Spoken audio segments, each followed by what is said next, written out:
up here. I got to have my board. And I'm going to set this up here. Can everybody see it up here? We need to make sure it's straight. There we go, just like that. Thank you, Stanley. Okay, got to have my markers.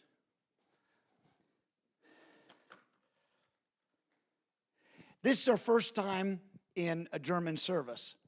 I was raised in a Amish home. How many ever heard of the Amish? You ever heard of the Amish? Okay. And I was born in Kansas. And whenever I was 6 years old, my mother and father left the Amish church and went to the Mennonite church. And I was there until I was 26 years old. And but I speak a different German than you guys. You guys need to learn the German that I speak is different. I can understand a little bit of you, but our whole German community is different. Mary was also born in Goshen, Indiana, and she was about 3 years old when her mother and father left the Amish and went to the Mennonites. And we were there. We were part of a Mennonite community here that's not here. We moved to Texas in 1980, 79 and 80. We started a Mennonite church, which was down south of Paris by the big dairy. There's a big dairy there. And we were there, and it dissolved in 1989. And then, but for 30 years, Mary and I have been going into the county jail. And so it's been a great thing. I know a lot about the county jail because we've been there. I'm the chaplain of Lamar County Jail right now. So everybody that comes in there, Mary, she goes into the women. And I did communion last week. The week before, we baptized. About every month, we do a baptismal in the county jail. So this morning, I want to talk about something that I grew up in a Mennonite school, and I had a really good school teacher. And one day, he did a demonstration that has impacted my life, and I want to teach you about that this morning. He took a pot. We just took a pot like this. And really what it was a milk jug. He took a milk jug and cut the top out of it, okay? Then he filled it full of water in the bottom. And then he had some kind of a peat moss board about that thick that he put in the top of that. And he brought 2 seeds. They were tomato seeds. They were tomato plants. And he took a little pencil and he made a little hole in that little peat moss. And he put those seeds in there. And that peat moss was in the water. We watched them seeds grow. The first place they grew was down.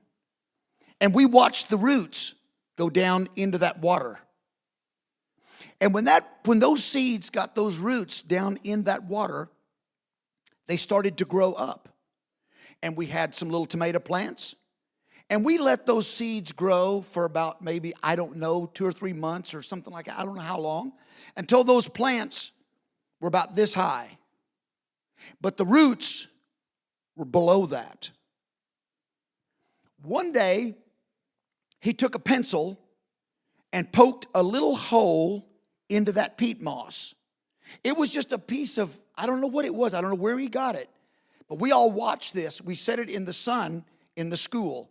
And he kept talking about how that as we go through life, we grow down first. And he used a word, and this word was imagination.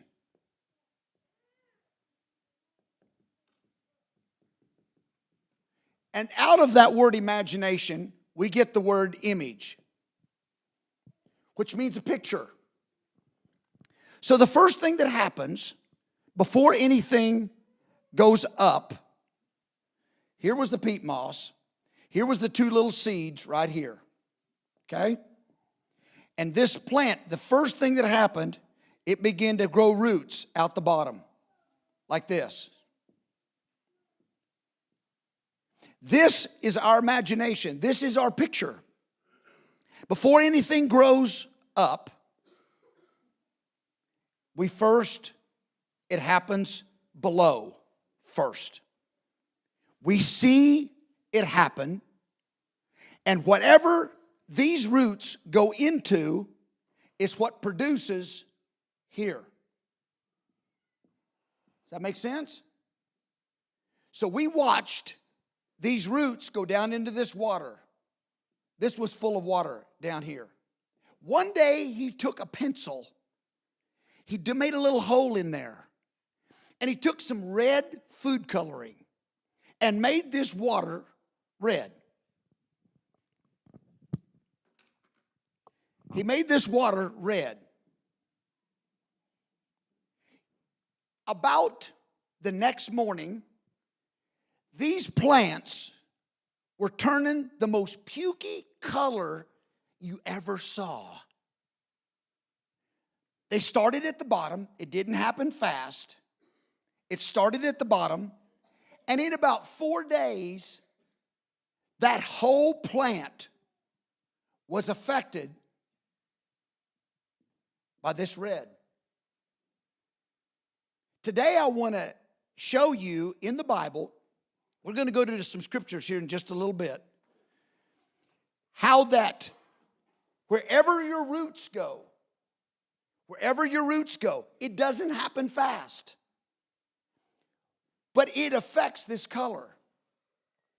It affects the top of what you produce. It took about 3 days. We watched it, and this was the weirdest color you ever saw. We went up like this, went like this. Pretty soon, in about 5 or 6 days, the whole plant was covered with this weird color. We never waited till those little tomatoes on there. And you know what? So one day he decided that we're going to change the color of this water. So he took this little board out, dumped the water out, and put clean water in there again. We never saw that plant change back to green. It was a month later that plant was still that pukey color. So today I want to just spend a little bit of time showing you in the Bible how that this changes where your roots go, what you look at, and what you are sensitive to, and what you focus on affects you, whether you like it or not. Whether I deal in the county jail. The first thing I tell those guys is I've got to get your eyes and your mind off of what you see and hear. And when you do that, you change the effect of the plants. Now let me just talk a little bit. We've got a good side and we've got a bad side. If this side over here is positive, then this is what we call hope. Hope is the result of a positive root system. If this is negative, then we have doubt. This turns into faith, and this turns into fear. I'm going to show you in the Bible that faith is the evidence of things hoped for. Positive imagination, a positive picture. If you see things, you can't expect miracles in your life if you are focused on hunting videos. I'll just tell you the truth. I'll just tell you like it is. You focus on hunting videos. You focus on watching the trash from the world. You focus on watching the news. We can get the news in our house on our TV. The other night I turned it on. About 2 minutes, click, it's got a button on it. Turn it off. There's no way that I can walk in faith. There's no way that I can have miracles in my life. There's no way that I can expect God to work through my marriage and my finances and my health and my relationships if I am drinking, if my roots are in this negative. Does that make sense? Yeah, see or no? Okay. Do you understand kind of what I'm saying? Now, you have an imagination now. Just picture where your car is. Do you see your car in the parking lot right now? How many can see their car in the parking lot? You can see your car in the parking lot. But you can't really see your car in the parking lot.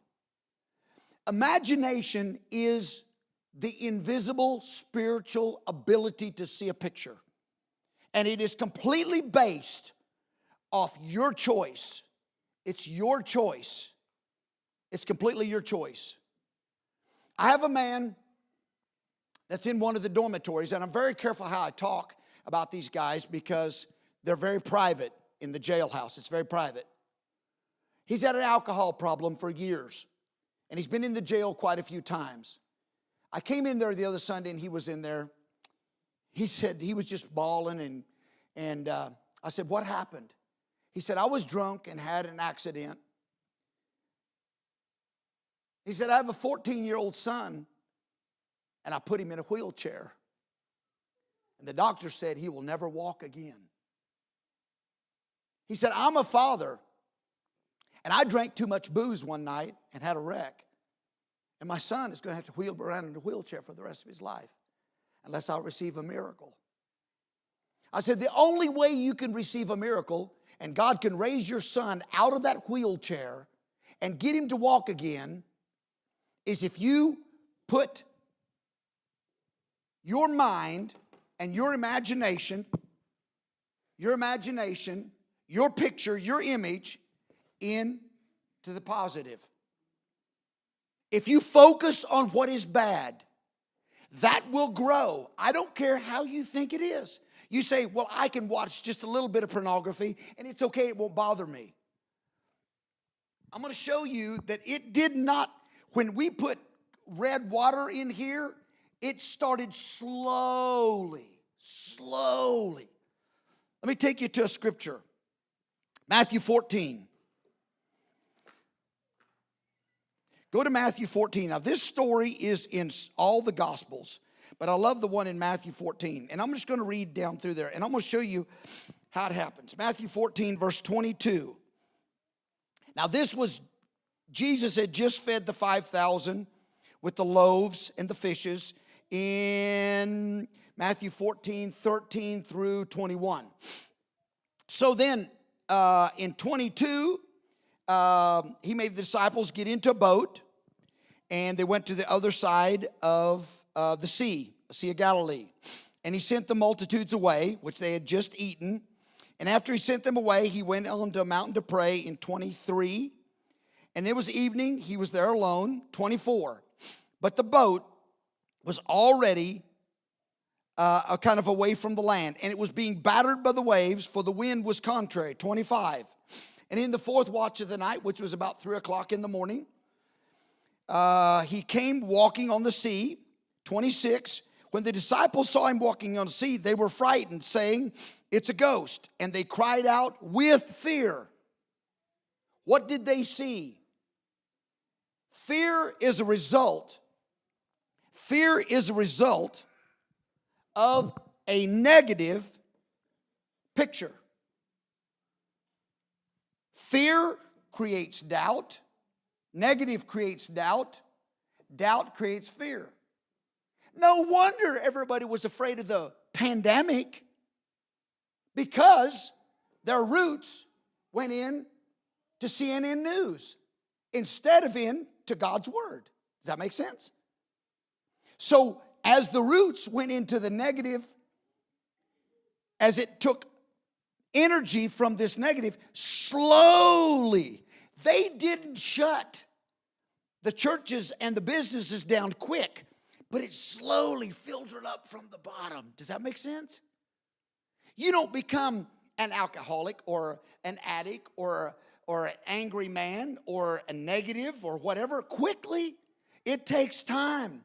But let me tell you, the sad part of it is, when this is cleaned up, it's going to take some time for your plant, for this part to take on this effect. So the disciples were in the boat, and the Bible says that they were frightened. Let's see, we are in verse number 26. And they cried out with fear. Why were they with fear? Because they saw with their eyes negative. And they were afraid. So it created fear. Okay? 27. And immediately Jesus spoke to them saying, take courage and don't be afraid. So immediately Jesus was was shifting the negative to the positive. He was saying, don't feed on this side. Don't be full of doubt and fear. But feed over here. Have hope, have faith. Where did your faith go? Jesus said, where did your faith go? And Peter answered and said, Lord, if it is you. He just got through seeing Jesus feed 5,000 with a couple loaves and a couple fish. He just seen a man walk on water. And Peter said, if it's you. Seriously? If a man came in here walking on water, would you question that it was Jesus? No, you wouldn't. So Peter said, if it's you. So Peter was still on this side over here. Peter was, I'm just going to write his name over here. It seems every time you turn around, Peter was on this side instead of this side over here. But Jesus' whole ministry was to get everybody over here on this side. Then he said, listen to what Peter said. If it is you, Lord, if it is you, command me to come to you on the water. 29. And he, which is Jesus, said, come. And Peter got out of the boat and walked on the water and came to Jesus. 30. I'm reading now the New American Standard Bible, so it's going to read just a little bit different than if you read out of I don't know what your translation is, but I like the New American Standard. But seeing the wind. But what? Seeing the wind. So Peter immediately jumped back over on this side. So Peter, seeing the wind, negative, whatever you see affects you. If you see negative, it creates what? Doubt. So Peter said, seeing the wind. So he was walking on the water, but he saw the wind. Instead of seeing Jesus, instead of looking down and saying, man, I'm walking on the water, he saw the wind. Let me tell you what happened. He became afraid, and he began to sink. I know people that just start small, doing dope, doing marijuana, sinning, pornography, hating, being angry to their wife, being godless, missing church, not reading the Bible. And it's not this, the color of this is going to go up in here slowly. And Peter began to sink. Get that in your mind. Have you ever jumped out of a boat and began to sink? No, you just plump. You're like a rock. Most time you're like a rock. When you jump out of the boat, you just plump. You're gone.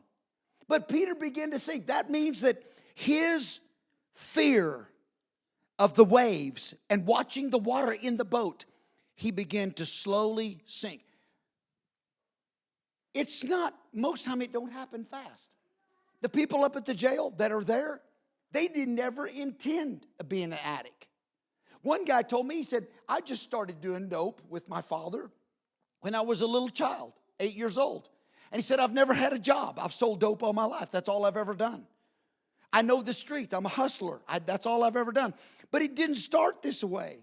It started with just one hit. So that's the way it starts. It starts with having a negative picture, imagination. We're going to talk about imagination. Starts with a negative imagination. It filters through the roots, slowly doubt, and then it produces fear. Peter said, he began to sink, and he cried out, saying, Lord, save me. And immediately Jesus stretched out his hand and took a hold of him and said, O ye of little faith. So Jesus wanted to shift from the negative over this way to the positive. And he said, you have little faith. You have little faith. So I want to help you today. Oh, I got to quit. I want to help you today to watch what you look at. Because I've got a whole bunch of scriptures. Whole bunch of scriptures. Psalms 23:7 says, as a man thinketh in his heart, so is he. Now that word heart is not talking about the little thing in here that's pumping blood. No, that's not what it's talking about. It's talking about your soul. It's talking about this part right here. It's not talking about your spirit, because your spirit can be your heart also, but it is, if you're born again, your spirit is already like Jesus. Romans 8:11 says your spirit is like Jesus. Okay? It's talking about your soul. As a man thinks in his heart, so is he. The way you think, whichever side of these you're on, whichever side you're on, negative or positive, whatever you're looking at, whatever you're talking. I heard a worship leader the other day. I was watching a video of a local church. And this worship leader was saying, oh, Holy Spirit, we invite you here. Oh, come in and be with us. Oh, Holy Spirit, come to us. Come to us. And I was like, no. He's already here. He's already here within us, right? He lives within us. So what that worship leader was doing was putting this side in the hearts of the people, declaring that Jesus wasn't there. And he was putting this into their plant instead of this. Instead of saying, Holy Spirit, you're already here. Today, God, you're going to manifest your presence. You're going to manifest your miracles. If you want a miracle in your marriage, you got to stay on this side. You got to keep your nose in this book, because this book creates positive imagination, a positive picture. Is that too heavy? No? Yeah? See? No? Is that good? Okay, we're going to go a little different direction. Years ago, in 2004, we started working in Nicaragua.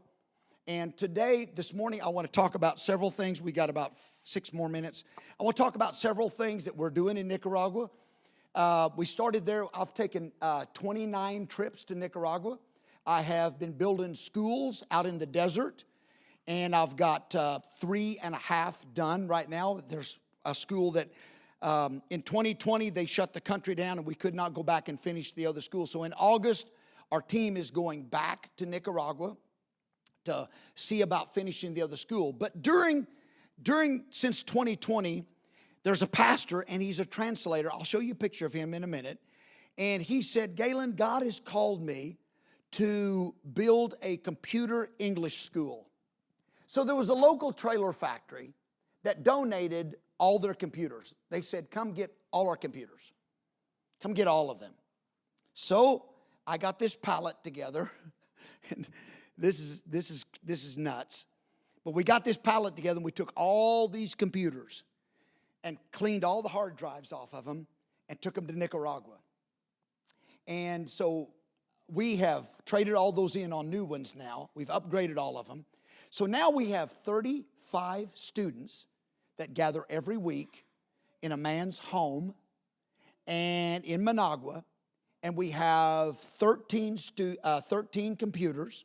And the way we do it, we take half the students that do oral English classes, and then we have half the students that are doing computer classes. And then they do it for 1 hour each, and then we turn them around, and the ones that were doing the oral are then on the computers. And the ones that were on computers are then doing oral. So we have 35 students. 30 of those students are sponsored, and we've got 5 that we're doing what we call pro bono, that don't pay. We believe in giving back to the community. Okay? So this morning, I want to talk to you about several different things. One, I think Stanley told you a little bit about the county jail. Let me talk about that for just a little bit. We started in the county jail in 30 years ago. And so if you want to, and you want to join me in the county jail, it's a little bit complicated to get in, but I'll take you through training. We'll get you okayed through the sheriff, and you can come in and help me do discipleship courses there. We have got a discipleship course now that you can take the first year of Bible school out of our office. A donor donated us a brand new copy machine last June.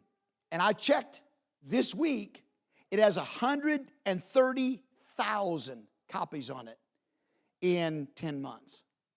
We made 130,000 copies of discipleship courses that's in the jail. So we're looking for people that will take, and all these correspondence courses have to be taped together. So if you want to get involved in the work of God, talk to me afterwards. I have a newsletter. We just got through stuffing them last night that you can pick up. And in here, it gives you a little deal if you want to help us financially. I've got some little deals in there. Our address is in there. You can read about what we do. I'm going to be very sketchy when we talk about, I've got 3 more minutes, and I'm going to talk about Nicaragua for just a little bit. If you have any questions, you can talk to me later. We need a microbus. Microbuses are very difficult to find in Nicaragua. And it's very difficult to get $28,000 down there. I don't know if you've ever dealt with a country that is communistic, but Nicaragua is communistic. So our bank account in Nicaragua, whenever it has $10,000 in it, it gets red flagged. And the government seizes the money because they think that we're a militia, that we're going to build up a network against the government. Have you ever heard of that before? Does that make sense? So now I have to send money down there a little bit at a time. When it gets to be $10,000, then my pastor down there, the administrator of the school, he takes the money, takes it home and hides it underneath the mattress of his bed. He's got to take it home and hide it underneath the mattress of his bed because you can't keep it in a bank because the government owns the banks. So when it gets up to $10,000, so if you're buying something for $28,000, you have to take and hide the money. You have to take it out in increments and hide the money. So we're buying a microbus. If we can just show a picture of, and I'll just kind of go through it real fast. I've got 2 or 3 minutes left. This is the kind of microbus that we work off of. This is the microbus. We rented this one the last time we were up there. We rented this one, and we use it for construction. We're expanding our school to a town called Hilawa, and Hilawa is 16 miles from Managua, where our school is now. So this morning we're going to talk about these microbuses. We found one now, $28,000. We found a microbus. We found what we want. And that's what the bus looks like. We use it for construction. We use it to transport kids. It's a Toyota, and they're in much demand in Nicaragua because all the tourism people use this bus. Okay? Next picture. This is Leslie and Elizabeth. He's a pastor of a church. The church's name is El Shaddai. This is my translator. This is his wife, Elizabeth, is our teacher. She's administrator of our school. And I just wanted to give you a picture of who's working with us down there. This is an honorable man of God. It's the only man that I can put $30,000 in a bank account in Nicaragua and they leave their fingers off of it. How many's ever dealt with Central America countries? No? Well, I guarantee you, if you find a pastor in there that has $30,000 in a bank account and he can leave his fingers off of it, he's an honorable man. And this guy can do it. Okay, next picture. Every 3 months, we take care packets to the pastors of the churches, of the schools in the villages. The schools that I say that we built before, they're scattered out in the villages. So every 3 months, we go back and visit those pastors, and we take care packets, which it just has cooking oil, beans, rice, some toilet paper, most times some chicken, laundry soap, just some things like that we go back and visit those pastors to make sure those pastors we just connect with those pastors. Is that okay? Okay, next one. This is our graduating, not our graduating class, but this is our older class. They all wanted uniforms. So for Christmas, they all have uniforms. This is 2, 4, 6, 8 of the oldest ones. 3 of these children now have jobs that are bilingual jobs. They did not know any English at all. One of the girls, the one on the right over here, she works for a tourism company and helps translate for people from that speak English. So these 3 of these kids, I don't know exactly which one it is. One of the boys works for a software company right now that has English-speaking clients. So what we're doing is we're creating a place for them to get jobs because of their language. Now here, you can just talk English and get any kind of a job you want.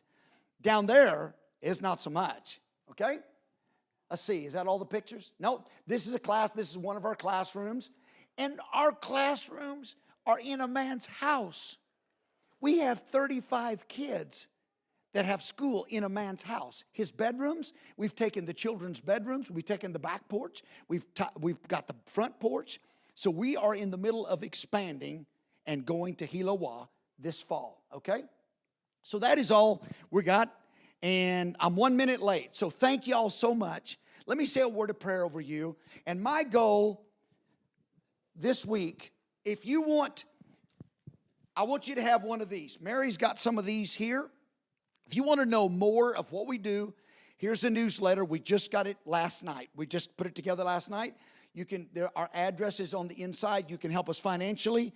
You want to buy a van for us, and you're not doing it for us. You're doing it for the children in Nicaragua. There's a place on there where you can indicate that, okay? My goal for you today is to be on this side. Do not fear the water, because the hand of Jesus is stretched to you. Keep your eyes on Jesus. That will create a positive imagination. That creates hope. Hebrews 11:1 says, faith is the evidence of things hoped for. So faith grows from a positive picture, a picture about Jesus, a picture out of God's Word. You watch the local news, you watch the local thing that's going on. This creates fear. Father, in the name of Jesus, God, I thank you for these people today. Thank you for watching over their lives. Thank you for blessing them. In Jesus' name, amen. God bless you. All right, Dankeschön. Zoals hij zegt, dat ze doen veel arbeid in jail en ook in Nicaragua. So, wenn je wel meer information van hebt, ze hebben deze papieren, kan met hen reden en zijn wil je helpen kan. En we als kerk, we doen bloß een paar ministries, wat we supporten doen. We gleichen dat, wenn we weten wer het is, wat they doen, en dat we die toevertrouwen hebben op die, dat die recht omgaan doen met wat ze doen en dat ze trouw zijn met dat, niet? We willen niet bloß irgendwem supporten, maar dat is een ministry wat we als kerk supporten doen. So, wenn je irgendeine information laat, dan nog wat er wil, bloß ons contacten. We zijn in contact met iemand, we kunnen je irgendeine tijd je meer information geven van iemand. En voor deze week, wat de chairperson meeting wat niet zijn. So, da ist ein Bulletin dort angekommen wegen mein Mistake. Aber wir waren nicht der Chairperson Meeting sein. Es dort am Bulletin ist, in Engsas Care Group und Medwerk, in Darndach war a Youth Night, und sind uns morgens Prayer Meeting. Hatten einen guten Tag und wünschen Ihnen eine gesegnete Woche.